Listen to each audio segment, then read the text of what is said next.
Speaking of brain damage, did you know that your Meniere's disease, that cannabis is like one of the best cures for that shit? Did you know that? I did not know that. Yeah, listen, I'll tell you what, beating up for you, pal. the tooth has actually been doing a lot of research for me on the Meniere's thing. Yeah? They actually found some shit.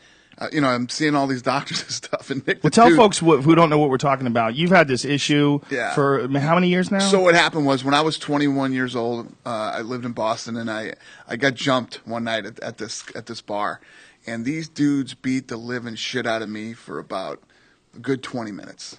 20 minutes, literally, until the police came. And at one point, I remember I was on one knee, and this fucking guy must have punched me in this ear 1,000 times. You know, my God. and I was getting kicked and hit from all kinds of different directions. The guys were from Charlestown. I'm lucky I didn't get stabbed. I'm lucky I got the shit beat out of me.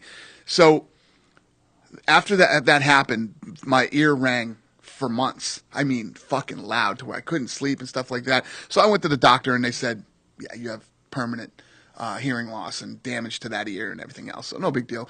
It was what it was. And I later on in life, it eventually turned into Meniere's, which is nerve damage.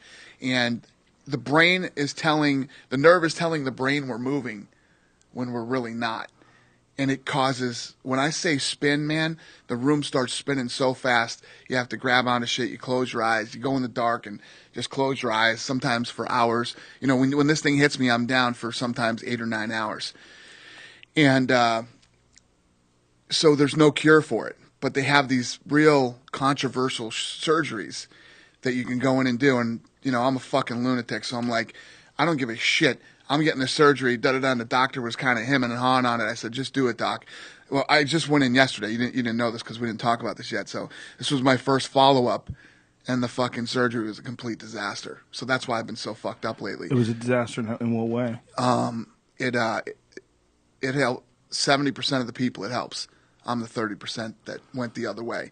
So now I've almost completely lost the hearing in this ear. My hearing is almost completely gone, and I've been having attacks every day.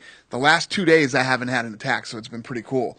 And I'm feeling pretty good. But like I said, so that's in a nutshell. There's nothing you can do about it unless now I opt to go in and get the surgery where they cut the nerve, which will put me in the hospital for 7 days, and then I'll have to learn how to walk again. Ooh. So... For how long? How long does it take to learn how to walk again? Left foot, right foot? Lorenzo said his dad learned to walk again in a month. So, and his dad was in his 60s when he did it. He had the same operation. Yeah. Whoa. So, I don't know. A month of not knowing how to walk. Yeah.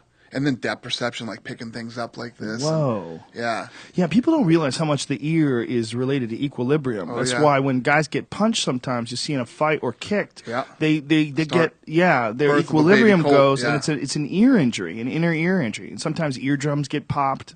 They get blown out from punches. That's why, especially you see that a lot in the old days. Guys would slap guys in the ears a lot when they would have them on the side. They would slap them, instead of punching them. And that hurts like hell. Fuck yeah, it does. A lot of guys have broken their hands ground and pounding on dudes because the fucking skull is stronger than the knuckle. Yeah. The reality is. And one of the things about boxing gloves is boxing gloves actually help protect your hand. And look how many guys break their hands in boxing by hitting the head. Yeah, Floyd breaks his hands all unbelievable the time. that there isn't a lot more hand damage in MMA. Yeah, it is. I mean, well, there is a lot, though. If you really stop and think about how many guys break their hands, it's pretty extreme.